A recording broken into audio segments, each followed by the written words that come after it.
Leo tutakwenda kuzungumzia swala hili nililoshika hapa. Hichi ni kifaa kinachotumika kupima hali ya lishe ya mtoto. Hii nilionayo hapa ni MUAC ndogo ya mtoto chini ya miaka 5. Lakini zipo za watoto miaka 10 na kuendelea. Zipo pia za watu wazima, lakini zipo pia za watu wazima. Lakini pia zipo zile tape measure ambazo zinapima mzunguko wa tumbo, lakini leo nitaongelea zaidi MUAC. MUAC ni kifupisho cha mid upper arm circumference, yani ni kipimo cha mzunguko wa mkono, kipimo cha mzunguko wa kati wa mkono.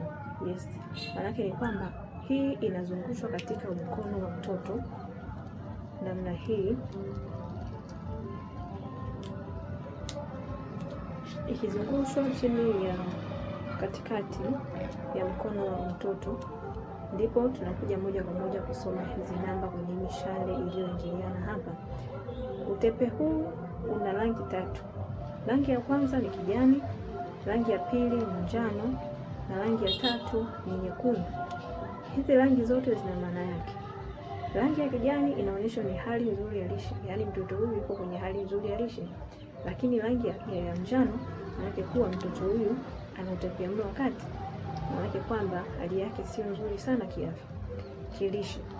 Lakini hii rangi ya tatu ambayo ni nyekundu ni utapiamlo mkali, yaani mtoto huyu tayari ana utapiamlo mkali, na range zake ni kuanzia hapo kwamba nyekundu inakuwa ni 6 mpaka 11 cm. Hizi ni zipo kwa centimeter, ni kama zile za kumeasure tu centimeter.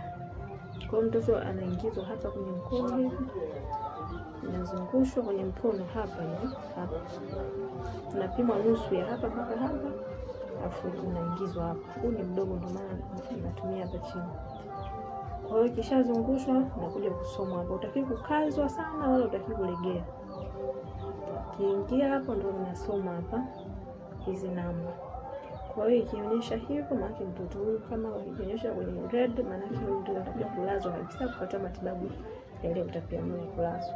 Lakini akiwa kwenye moderate anapewa elimu, lakini anapewa pia vyakula gani vya kuweza kumpa mtoto ili aweze kulikava kutoka katika hali ya utapiamlo wakati. Lakini akiwa kwenye kijani, nampongeza mama na kumwambia kazi nzuri unaifanya, endelea kufanya hivyo ili kwamba mtoto aweze kuwa na afya bora. Je, ni kituo chako umeshawahi kupimwa MUAC unapompeleka mtoto kweli?